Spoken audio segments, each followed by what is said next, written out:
Bonjour Michel Onfray. Bonjour. Vous êtes philosophe, bien sûr, et vos livres font toujours des best-sellers. C'est vraiment le cas de celui qui s'appelle L'anarchie positive. Vous nous racontez Proudhon, du bon usage de Proudhon aux éditions Plon. On va en parler dans quelques instants. C'est vrai que Proudhon, c'est presque un amour de jeunesse. C'est quoi Proudhon pour vous, Michel Onfray? Ah oui, c'en est un. J'ai découvert, oui, j'avais 15, 16, 17 ans, enfin c'est au lycée. Il y avait une dame qui vendait sur le marché de la ville où j'étais pensionnaire à Argentan des livres d'occasion. J'avais acheté Ni Dieu ni Maître de Daniel Guérin, qui est une anthologie de tous les penseurs anarchistes. Et il y avait évidemment Proudhon. Et il y avait une phrase magnifique, je ne sais pas apprendre par cœur, mais j'aimerais apprendre par cœur cette phrase qui dit « être gouverné, c'est être exploité, c'est être spolié, c'est être, etc. Oui. etc. » Une page entière. En fait, une vision anarchiste du monde. Oui, mais il défendait l'idée d'une anarchie positive. Et je défends évidemment cette idée-là en disant qu'il aurait dû écrire un livre. Moi, j'ai l'œuvre complète, c'est grand comme ça. La correspondance complète, c'est comme ça. Les carnets, c'est comme ça. C'est immense. Il aurait dû consacrer un livre à l'anarchie positive. Il ne l'a pas fait. Alors, je me suis permis de dire, je vais la raconter, cette anarchie positive, en prenant le prétexte d'une biographie intellectuelle. Parce que finalement, c'est un ogre, Proudhon. Mais alors, un personnage, évidemment, vous décrivez ce personnage, cet homme parfois insupportable. Il souffre physiquement, et puis bon, il écrit énormément de livres, mais dont vous dites, Proudhon n'a cure de mettre le feu, de détruire, de saccager, d'attaquer la police, de brûler les banques, de casser les vitrines des commerces, des voies de fait, de lancer, etc. Il n'est pas comme ça. Il n'est pas ça, justement. Oui. Il n'est pas ça. Ça, c'est l'anarchie d'aujourd'hui, si vous voulez. C'est des gens qui pensent qu'en mettant le feu à un abribus, on va améliorer la condition ouvrière.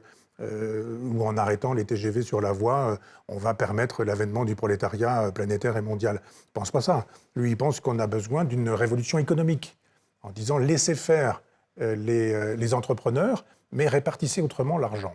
Il y a une phrase, enfin une image qui m'avait touché à l'époque et j'aimerais pouvoir profiter de votre invitation pour la raconter.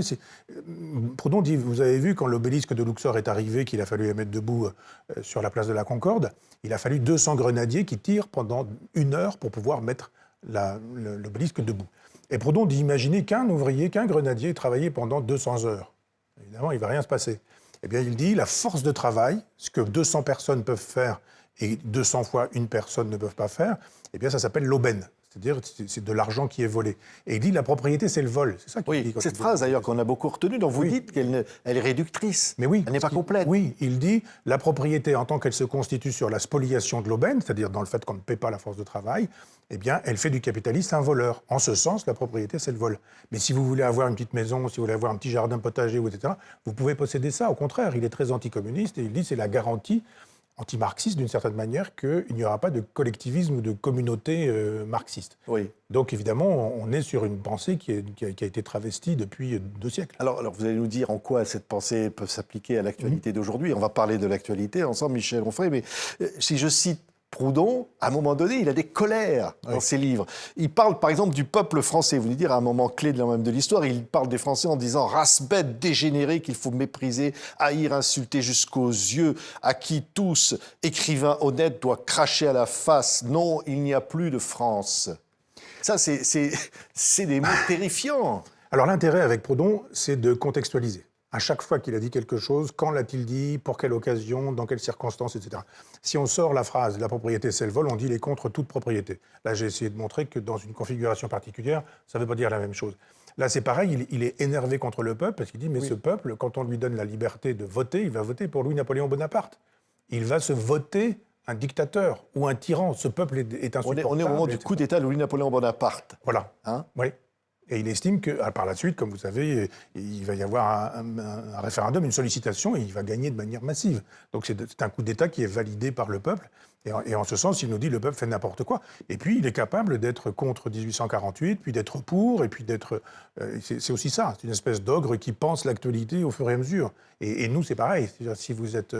Si vous dites quelque chose il y a 20 ans, et qu'on vous dit, vous avez dit il y a 20 ans que, etc. Vous dites, oui, mais il y a 20 ans, dans une configuration qui n'était pas celle d'aujourd'hui, est-ce que ça veut dire exactement la même chose? Oui. Donc ce que j'ai voulu faire, c'est replacer tout ça dans la chronologie, parce que c'est une biographie intellectuelle d'une certaine manière, et pour que chacun puisse penser que quand il dit ceci ou qu'il dit cela, c'est parce qu'il y a une actualité qui l'invite à penser ceci ou à penser cela. Il y a un moment, il y a cette colère, et vous en parlez beaucoup, antisémite. Oui. Il a des mots, des propos antisémites. Terrible. Ça va lui être reproché, évidemment, Oui. dans de nombreux livres. Oui. Bernard-Henri Lévy va le faire. Et au fond, vous dites, oui, mais il n'a pas consacré un livre entier à ce sujet comme l'a fait Marx. Alors, je contextualise l'ensemble en disant, je vous ai dit qu'il y a une œuvre complète et grande comme ça, vous ne trouverez pas un livre antisémite chez lui. Il y a des correspondances, et dans la correspondance, il peut y avoir ici ou là un antisémitisme qui est celui du 19e siècle. Simplement, il a rencontré Marx. Marx voudrait que Proudhon se marxise. Proudhon, il dit, moi je suis Proudhon, vous me demandez d'être votre propre correspondant à Paris, et ça, je ne le peux pas. Après avoir dit, Marx a dit que c'était le plus grand socialiste qui soit, etc., eh bien, il se dit, puisque Proudhon ne veut pas être mon correspondant à Paris, je vais lui cracher dessus. Et Proudhon écrit un livre qui s'appelle « Le système des contradictions économiques », qu'il sous-titre « Philosophie de la misère », et Marx l'attaque de manière assez insultante. Il dit « c'est un pauvre type, c'est un paysan, il n'a pas la culture, il ne comprend rien. J'essayais de lui expliquer la dialectique hegelienne, il ne comprend rien à rien, etc. » Et quand Proudhon découvre ça, sur un carnet, c'est-à-dire pas un livre qui est destiné à la publication, sur un carnet, il dit Marx est le ténia du socialisme. Les Juifs, ils sont tous comme ça, ils vous pillent votre travail, etc., etc. Il faudrait les exterminer. C'est horrible. Il dit j'écrirai un jour un livre contre ces gens. Heureusement, il ne le fait pas. Contre ces gens. Et il ne le fait pas. Donc ma thèse est que sur le coup de la colère, il est effectivement antisémite, mais qu'il a écrit vraiment, il est capable de répondre à une brochure de 80 pages par un livre de 3000 pages. Proudhon. Donc il aurait été capable de l'écrire, ce livre, contre les Juifs. Mais de l'autre côté, alors vous citez Marx, vous citez les propos clairement antisémites de Marx, et même d'ailleurs aussi de Louise Michel, l'héroïne de la Commune de Paris. Mais vous pouvez les prendre tous, pratiquement tous. Tous les socialistes du 19e siècle sont des antisémites. Donc chez Fourier, chez Toustel, chez plein d'autres. Vous avez des textes antisémites chez Jean Jaurès. Donc l'antisémitisme, il y a même des juifs antisémites. Donc l'antisémitisme, il fait partie du 19e siècle parce que c'est la lutte contre le capitalisme, et on associe l'argent, le capital, les juifs, etc. C'est une reformulation de l'antisémitisme socialiste de gauche au 19e siècle. Ça ne le défend pas. Je dis, ça ne le disculpe pas non plus. Je dis simplement que s'il y en a un qui lui a écrit un livre terriblement antisémite, c'est Karl Marx. La question juive. Et vous parliez tout à l'heure de Bernard-Henri Lévy, il n'a jamais discrédité le marxisme parce que Marx avait écrit un texte antisémite. Donc Bernard-Henri Lévy, il a surtout lu Zev Sternel, qui a fait un livre qui s'appelle Ni droite ni gauche, dans lequel il était question de dire qu'il y avait une espèce d'invention du nazisme chez les Français. Oui. Et BHL dit le nazisme est inventé en France, la preuve, regardez Proudhon. Et BHL, il cite les textes que cite Zev Sternel, c'est-à-dire qu'il n'a pas lu Proudhon. Et donc, c'est dommage. Et vous prenez Wikipédia aujourd'hui et vous n'avez que ça. Vous avez ces citations hors contexte. Oui, il a été antisémite. Oui, c'est indéfendable. Oui, il n'aurait pas dû l'être. Je dis dans quelles circonstances il l'a été. Je dis comment il n'est pas allé au-delà de sa colère, puisque ce livre dont il a dit qu'il l'écrirait un jour, il ne l'a pas écrit. Et je dis simplement aujourd'hui qu'il faut arrêter de dire que Proudhon a jeté totalement au feu parce qu'il y aurait eu ces pages-là. Toujours des pages indéfendables. Mais à ce moment-là, mettons au feu Marx, mettons au feu Jaurès, mettons au feu Louise Michel, mettons au feu un certain nombre d'autres socialistes français du 19e siècle. Oui, mais là, quand je disais qu'aujourd'hui, au fond, vous dites Proudhon est actuel, mais, et vous dites d'ailleurs dans ce livre... L'anarchie positive est actuelle. Oui, voilà. Mais qu'au fond... ce qui s'est passé, par exemple, vous parlez de mai 68, et on va peut-être parler dans quelques instants des événements de ces derniers jours ici en France, à Lyon. Mais mai 68, vous dites, il y a quelque chose qui, à un moment donné, est dévoyé. Oui, parce que c'est un anarchiste chez les anarchistes, Proudhon. C'est-à-dire que quand vous prenez une encyclopédie de l'anarchie, vous avez tout et le contraire de tout. On présente Ravachol comme un anarchiste. Ravachol, il allait quand même dans les cimetières pour aller voler les bijoux des dames dont il forçait le cercueil. Est-ce que c'est ça, être anarchiste? Vous avez des poseurs de bombes dans les restos chics à l'époque dont on dit qu'ils sont des anarchistes, et la reprise par Le Fait, etc. Puis vous avez un Proudhon qui dit « mais non, l'anarchie, c'est une autre organisation de la société ». Et il n'est pas pour le fait de mettre des bombes dans les restaurants chics. Proudhon, il n'est pas du tout pour le fait d'aller chercher les bijoux des mortes dans leur cercueil. Et puis, il n'est pas non plus pour, comme Stirner, une espèce d'individualiste égoïste en disant « je fais ce que je veux, quand je veux, comme je veux, et je suis un anarchiste ». Non, c'est une anarchie justement positive qui est dans la construction, la mutualisation, l'association, l'autogestion. Le contraire, au fond, vous dites, alors que vous symbolisez Daniel Cohn-Bendit pour le symbole de ce qu'a été mai 68, de cette anarchie, de l'interdit d'interdire, etc. Et vous parlez même de la pédophilie, très clairement. Vous accusez clairement un certain nombre d'intellectuels, dont vous dites certains ont défendu la pédophilie, sont même à l'Académie française. Oui. C'est vrai, vous le maintenez. Oui, je le dis. Ah bah oui, évidemment, je le maintiens. Je peux donner les références, les noms, les livres, etc. Et donc, mais le problème, il n'est pas là. Il est qu'effectivement, on a une pensée 68arde. Il est interdit d'interdire, sous les pavés la plage, jouir sans entrave, etc., etc. Et tout ça fait une espèce de corpus C'est pas tant mai 68 que les 68ards, c'est-à-dire ceux qui, pendant une dizaine d'années, ont défendu toutes ces choses-là, notamment, justement, la sexualité avec les enfants. Regardez bêtement sur Wikipédia, les gens qui ont signé les pétitions en 1977, dans Libération, dans Le Monde, faites la part des vivants et des morts, et vous trouverez les noms dont je parle. Et encore que, je pense que certains ont réussi à obtenir le caviardage, mais ça a été ça. Et je dis, mais c'est pas ça l'anarchie, c'est pas jouir sans entrave. C'est pas la possibilité de dire sous les pavés la plage. Dans le genre, on prend un pavé, on balance sur une banque, et qu'est-ce qu'on va découvrir en dessous de la plage? Ça va quand on a 15 ans. Mais c'est pas un corpus, ça n'a rien à voir avec la commune. La commune est un grand moment proudhonien, et je défends la commune. Mais mai 68 a proposé quoi? Qu'est-ce qui a été positif dans mai 68? La destruction, je veux bien. On ne voulait plus de l'autorité, on ne voulait plus du père, on ne voulait plus du général de Gaulle, on ne voulait plus du chef, du patron, du prof. D'accord, très bien, on a détruit. Et après, on a fait quoi?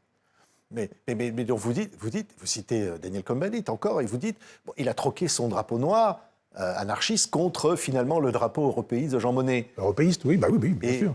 Il a longtemps et longuement, je ne sais plus où il en est aujourd'hui, mais défendu Macron. Il traite de fasciste quiconque ne défend pas Macron. Un souverainiste aujourd'hui, pour lui, c'est un nazi.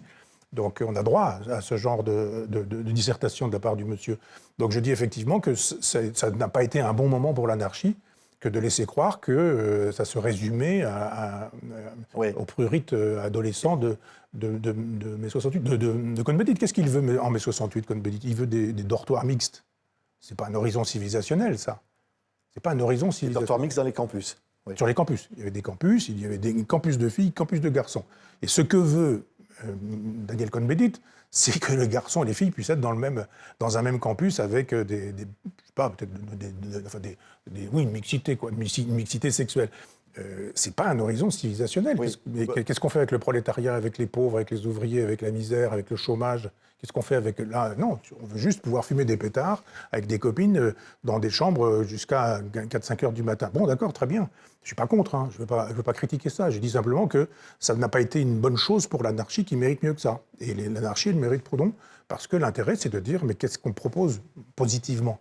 On n'a pas besoin de barbelés, on n'a pas besoin de tout détruire, on n'a pas besoin de camps de concentration, on n'a pas besoin de dictature, fût-elle du prolétariat, pour réaliser une autre société. Proudhon dit « organisons les choses autrement ». Il aurait été contre la marchandisation des corps. Ça, c'est un sujet dont vous parlez dans ce livre aussi, Michel Onfray. Et ça, c'est quelque chose qui vous révolte aujourd'hui encore.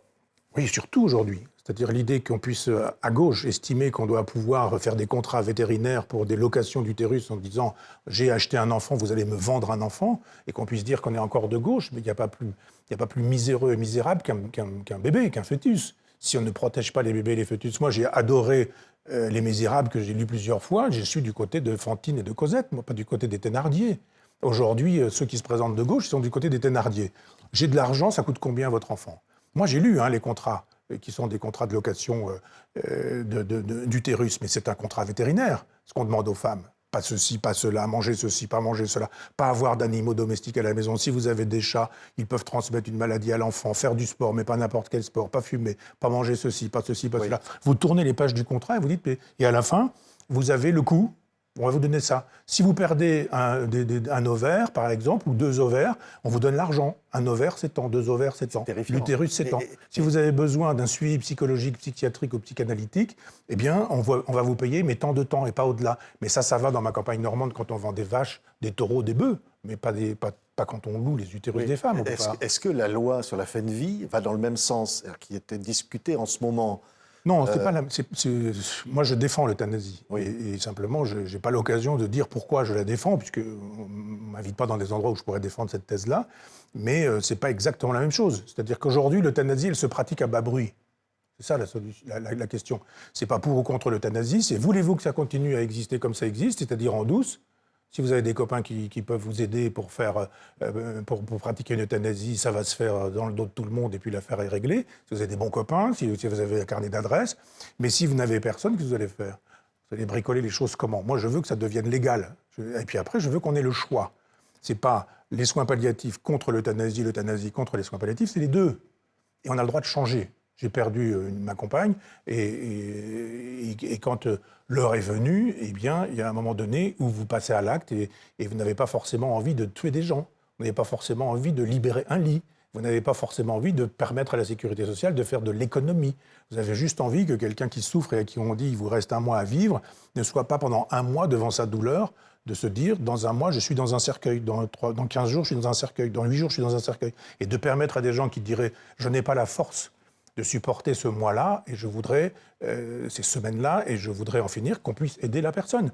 Et que cette personne, on puisse l'aider autrement si elle ne veut pas se suicider, mais qu'on l'aide avec qui l'on voudra, des prêtres, des rabbins, des imams, des psychologues, des sophrologues, enfin, qui l'on voudra. Je veux qu'on puisse choisir. Oui, lorsque vous écrivez ce livre, Michel Onfray, vous commencez en disant « J'avais 17 ans, Oui. vous rencontrez Proudhon Oui. par hasard, et vous étiez dans un collège de prêtres dont vous dites que certains étaient pédophiles. » Alors, c'était dans un lycée, Oui. mais c'était à Argentan. Et là, le lycée, il y avait quelques religieuses, mais il n'y avait pas de problème dans ce lycée. C'est dans le collège, entre 10 et 14 ans, que, de fait, il y avait quelques prêtres. Dont Vous avez été témoin de ça, Michel Onfray? Ah oui. Ah oui, on avait des noms. Et j'ai, il y a quelques jours, retrouvé un copain d'école qui me dit « Je voudrais qu'on se parle. Mon fils a 41 ans, s'est suicidé. » Et il me dit « Viens, je crois que tu pourras m'aider. » Et on s'est retrouvés tous les trois avec son épouse. Et de fait, son fils s'est fait abuser par les prêtres il y a une vingtaine d'années, dans le collège où lui et moi avons été des élèves à l'époque. Oui, ça existait, bien sûr. Et vous n'avez pas été, vous, abusé, Michel Moi, Onfray? je n'ai pas été. J'ai été dans la crainte pendant 4 ans. C'est-à-dire, on se dit, mais qu'est-ce qui va arriver? D'autant que moi, on me laissait le week-end. Et donc, il y avait des activités le week-end où effectivement, les prêtres pédophiles s'en donnaient à cœur joie, notamment du kayak. Et donc, l'un d'entre eux prenait un garçon dans son kayak et partait dans les roseaux avec celui-ci pour le tripoter. Pendant qu'ils disaient, allez, le premier qui est arrivé au pont là-bas aura gagné un gâteau de chocolat ou je ne sais quoi, etc. Et tout le monde partait pendant ce temps-là, etc. Donc, oui, j'ai assisté à ça. Et pour tout vous dire, quand j'ai quitté cet endroit, c'était un peu encaissé, ça monte, ça grimpe, il y a un petit crucifix dans le paysage. Là. Je me suis tourné pour regarder cet endroit en me disant, j'ai échappé à ces prêtres pédophiles. Ça fait 4 ans que je vivais dans la crainte, mais je n'ai pas été abusé. Tripoté, oui, parce que les curés étaient là, il y avait 30 gamins dans la classe, ils venaient, ils me caressaient, ils me mettaient la main dans le cou, ils me faisaient des petits machins dans ce goût-là, mais devant une trentaine de personnes. Oui. Moi, il y avait ce qu'on appelait un préfet de discipline qui, lui, était aussi pédophile, et il m'est arrivé de me retrouver dans le couloir, mis à la porte. Je n'ai pas dû faire grand-chose, parce que franchement, pour se retrouver à la porte, c'était vite arrivé. Il suffisait de faire à quelqu'un à côté, dehors. Et donc, je me souviens qu'il y avait un cendrier comment dit-on, en cristal. Et je me suis dit, s'il me touche, je prends le cendrier, je le balance par la fenêtre, je vais faire exploser, etc.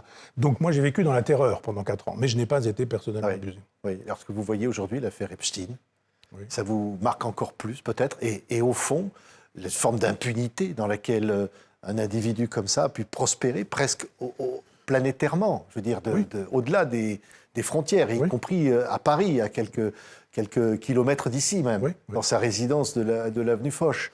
Oui, alors moi je ne voudrais pas qu'il y ait des polarisations, des focus qui puissent se faire en disant voilà, c'est là. Non, c'est partout ailleurs. C'est-à-dire qu'il n'y a pas non plus chez les prêtres. Je dis parfois aux prêtres, mais défendez-vous en disant qu'il y a des brebis galeuses chez vous comme il y en a partout. Il y a des gens qui font des activités d'encadrement scolaire, par exemple, sportifs, je veux dire, et qui sont aussi pédophiles. Vous avez des pères de famille qui sont pédophiles et vous avez aussi des mères de famille qui le sont. Ça ne se dit pas beaucoup, mais ça existe aussi.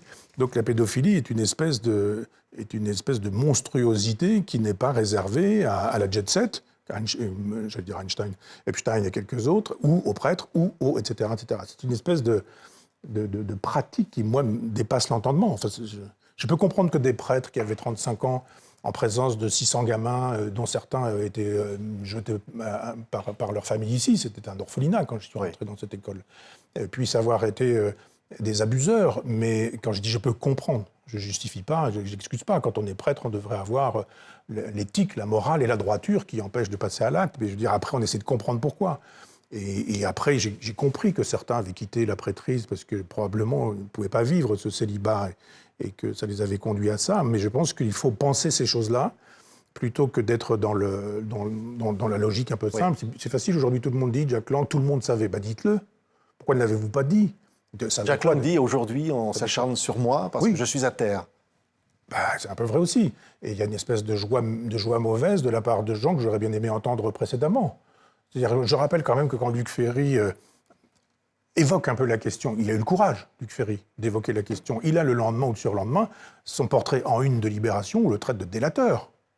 Je rappelle Il que ne parle pas nécessairement de Jack Lang, précisément. Non, mais il avait donné des noms. Il a été obligé de dire, je n'ai pas donné le nom de Jack Lang, j'ai donné le nom de personne. On dit, oui, justement, vous êtes un salaud, vous auriez dû dire, etc. François Bayrou a fait exactement la même chose. Pour le coup, il s'agissait de Cohn-Bendit, qui lui-même a dit qu'il l'était. Il l'a écrit dans le Grand Bazar, il l'a dit sur le plateau de Bernard Pivot.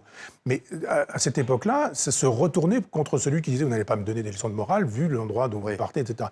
Donc il y a eu des gens qui ont dit des choses. Je me rappelle qu'effectivement, François Bayrou et puis Luc Ferry. Donc gloire soit rendue à ces deux personnes qui s'en sont pris plein la figure. Donc tous ceux aujourd'hui qui disent, on savait déjà, eh bien, ceux qui disaient un peu, si on en savait un petit peu plus, et si on dénonçait aujourd'hui justement pour protéger des enfants, eh bien, ils auraient été d'autant plus crédibles aujourd'hui. Alors oui, effectivement, aujourd'hui, on les voit s'acharner. Alors je comprends que Jack Lang dit, j'ai un genou à terre, donc tout le monde m'agresse. Oui, d'accord, mais bon, il n'a pas rien fait. Oui, mais le mariage délétère entre les déviances sexuelles, la pédophilie la plus ignoble et l'argent et le pouvoir, comme c'était le cas de Epstein aujourd'hui, ça vous inspire quoi, Michel Onfray? Ça m'inspire que Proudhon a raison et que la politique, ça devrait être fait par les gens et pas par la classe politique. Et ce que dit Proudhon, c'est organiser les choses sur le terrain, justement, autogestionnaire, créer des associations, des coopératives, mutualiser, etc., fabriquer sur vous, là où vous êtes, fabriquer des écoles, des entreprises, des garderies, des EHPAD, des maisons dans lesquelles vous allez pouvoir montrer que le pouvoir n'est pas que vertical et jacobin, mais qu'il peut être horizontal et girondin. Parce que là, on voit quoi? Qui a donné en pâture Epstein là? C'est Trump. Mais Trump, il est dans les photos, il est dans les mails, et on le voit très bien, il connaît très bien, il a fait partie de cette bande-là. Donc il avait dit, ouais, moi quand vous m'y lirez, vous allez voir, je vais tout mettre. Et puis Maga a dit, alors, on attend. Il a dit, bon, d'accord, je vous donne tout ça, mais on a anonymé. Il n'y a pas les noms, il n'y a pas les photos, puis il n'y a pas tout. Ah oui, d'accord.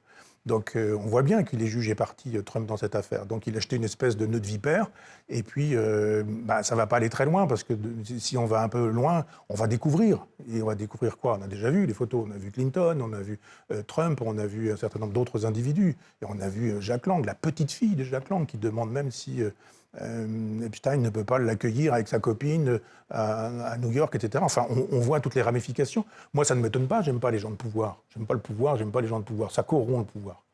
Oui, mais là, il y a aujourd'hui un combat politique en France qui est devenu délétère. Oui. Un jeune homme, 23 ans, Quentin, un jeune nationaliste catholique, qui meurt sous les coups.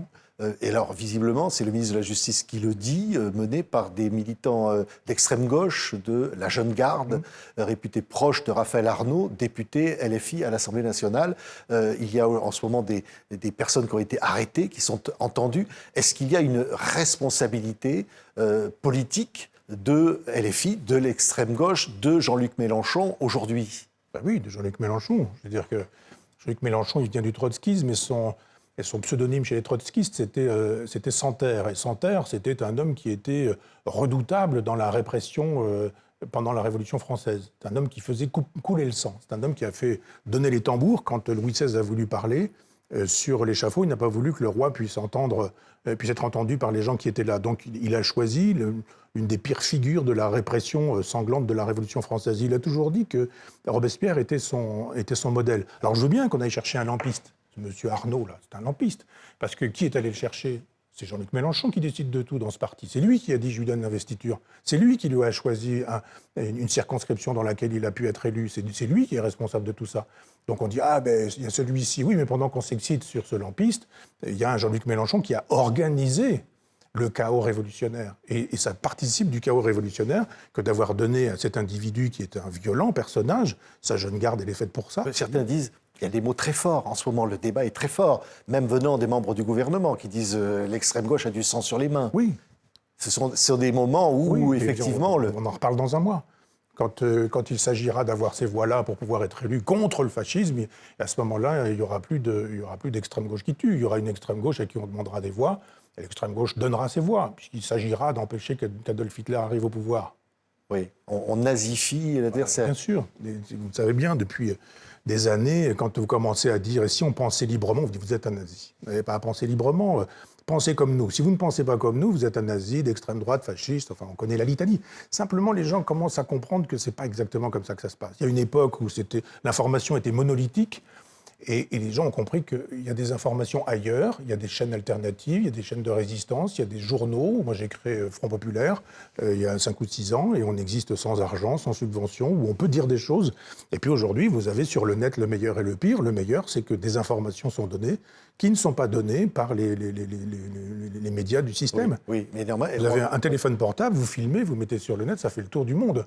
Et donc ça, c'est plutôt pas mal, parce qu'on commence à voir que, finalement, entre ce que disent un certain nombre d'individus et puis la réalité, il y a un grand écart. On verra, la justice va passer. Mais au fond, certains disent qu'on doit interdire. Est-ce que c'est la solution? Interdire Raphaël Arnaud à l'Assemblée nationale, interdire LFI, interdire je ne sais qui? Non, moi je ne suis pas pour les interdictions. La France insoumise, pendant très longtemps, a défendu l'idée qu'il fallait interdire le Rassemblement national. Il faut lutter contre les idées. On lutte contre des idées, on n'a pas les mêmes idées, puis on dit pourquoi. Pourquoi machin a tort, bidule se trompe, et puis etc. Puis on arrête de s'égorger les uns les autres parce qu'on ne serait pas d'accord. Moi, je suis pour le débat. Je suis pour la possibilité d'échanger. Je rappelle que quand même, à une époque où Bernard Pivot faisait des plateaux, où il pouvait faire un plateau où il y avait Maurice Bardèche, fasciste notoire, lui un vrai fasciste, qu'il l'était dans les années 30-40 et qu'il l'était resté, et qui rencontrait Bernard-Henri Lévy sur un même plateau, et ces deux-là discutaient. Oui, c'est ce que souhaitait Proudhon, par parenthèse. Mais c'est ce que je souhaite aussi. Le débat, d'ailleurs, il y a un mot, vous nous apprenez des mots d'ailleurs dans ce livre. Hein. Voilà. La démopédie. Voilà. La démopédie qui est l'éducation du peuple. Et de fait, il y a chez Condorcet, philosophe que j'aime beaucoup du XVIIIe siècle, qui lui dit la démocratie c'est bien, que tout le monde puisse voter c'est bien, mais encore faut-il que le vote soit éclairé. Si vous n'êtes pas éclairé et que vous votez, si vous dites on va demander, la semaine prochaine on fait un référendum, Picasso est-il un artiste ? Plein de gens qui vous diront bah non, c'est pas ça l'art.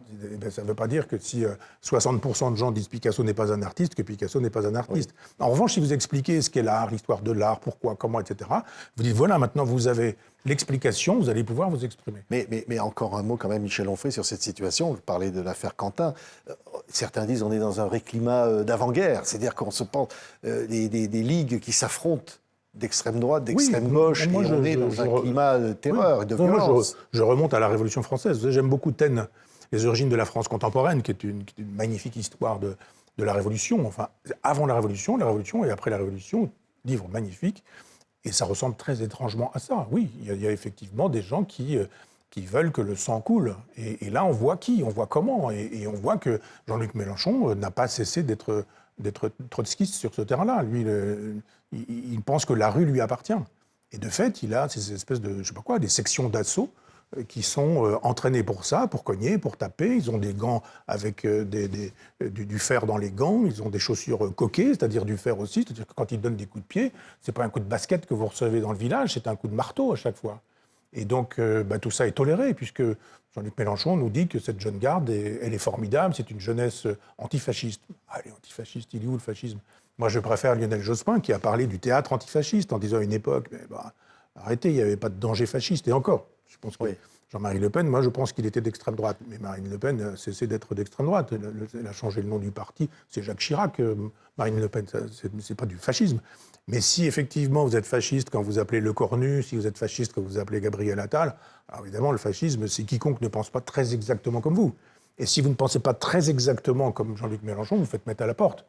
Vous avez Raquel Garrido, vous avez Alexis Corbière, vous avez François Ruffin, vous avez Clémentine Autain, enfin tous ces gens qui d'un seul coup retrouvent de la morale et de la vertu parce qu'ils ont été virés. Pas des gens qui ont quitté, ils ont été virés.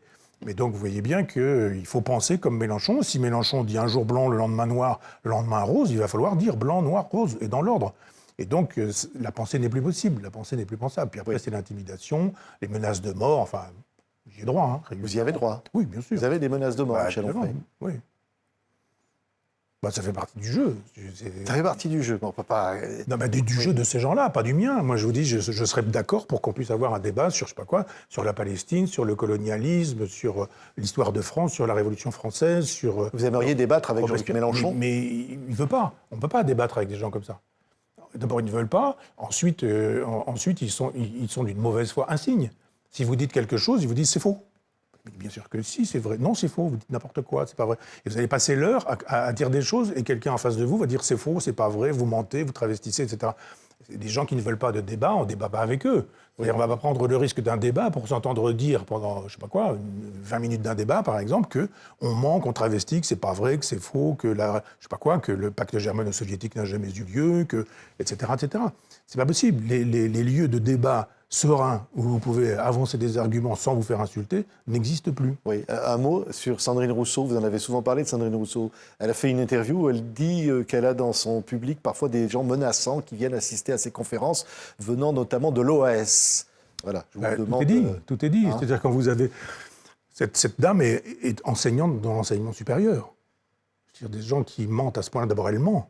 Ensuite, parce que, je sais pas, où elle ment, parce que l'OS, c'est pas compliqué, ça se termine dans les années 60, et je ne vois pas Mme Rousseau faire des conférences dans les années 60. Je ne pense pas qu'elle avait l'âge, dans les années 60, de faire des conférences.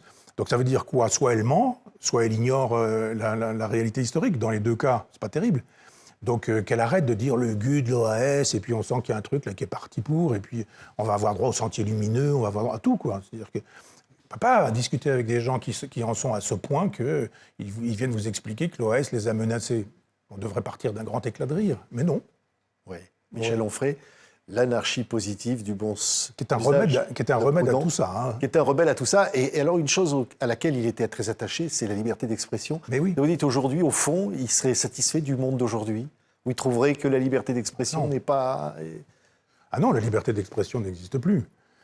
Il y a un tas d'éditeurs aujourd'hui qui vous proposent 250 corrections dans votre manuscrit. Vous avez des éditeurs qui disent « je ne peux pas prendre ce livre-là ». Vous avez des libraires militants qui expliquent que ce sont des livres fascistes, qui ne les commandent pas, qui ne les prennent pas ou qui ne les exposent pas. Vous avez des débats qui sont interdits. Moi, je devais faire un débat sur la nourriture, l'avenir de notre agriculture dans un lycée hôtelier à Caen. Ça avait été validé par le directeur, validé par la dame qui m'invitait, qui était enseignante là-bas. Et il y a eu 1 ou 2 militants de la France Insoumise qui ont interdit que je sois invité. Et la soirée a été déprogrammée. Je n'ai même pas eu un coup de fil du directeur qui m'a expliqué que c'était déprogrammé et pour quelle raison. Et puis il y a plein d'endroits où je ne suis plus invité, et puis il y a plein d'endroits où, etc., etc. L'université, les grandes écoles... Donc non, il n'y a plus de débat. C'est un climat de violence? C'est quoi? Mais ce n'est pas un climat, c'est la violence, oui, c'est la violence. C'est l'intimidation, c'est des gens qui veulent réaliser la révolution avec la pire des méthodes. C'est la méthode jacobine, avec la loi sur les suspects. Vous faites déjà partie des suspects. Et le suspect, c'est celui qui ne montre pas assez de zèle. Je vous le rappelle que dans la loi sur les suspects de la terreur, vous étiez suspect quand vous ne montriez pas assez de zèle. C'est-à-dire qu'un Raphaël Glucksmann, par exemple, aujourd'hui, est un suspect parce qu'il estime que peut-être que la Palestine du Jourdain à la mer, c'est peut-être un slogan exagéré, donc c'est un fasciste, c'est un nazi, c'est un génocidaire, etc. Si vous faites traiter de génocidaire quand vous avez juste envie de peut-être penser la chose, moi, je pense qu'on peut imaginer un État fédéral avec Israël et la Palestine. C'est ce que proposait Albert Camus avec l'Algérie. Et personne n'a eu le souci de dire, tiens, mais cette idée d'Albert Camus en disant, mais ce serait bien que les Arabes, les musulmans, les chrétiens, les Juifs, ceux qui sont d'origine d'Europe, puissent vivre ensemble dans un même pays qui s'appelle l'Algérie, qui était une proposition anarchiste, fédéraliste, au sens de Proudhon du terme. Il était très proudhonien, Camus. Eh bien, c'est une thèse qu'on devrait pouvoir exposer. Mais là, non, c'est toujours le triomphe du jacobinisme. C'est un drapeau.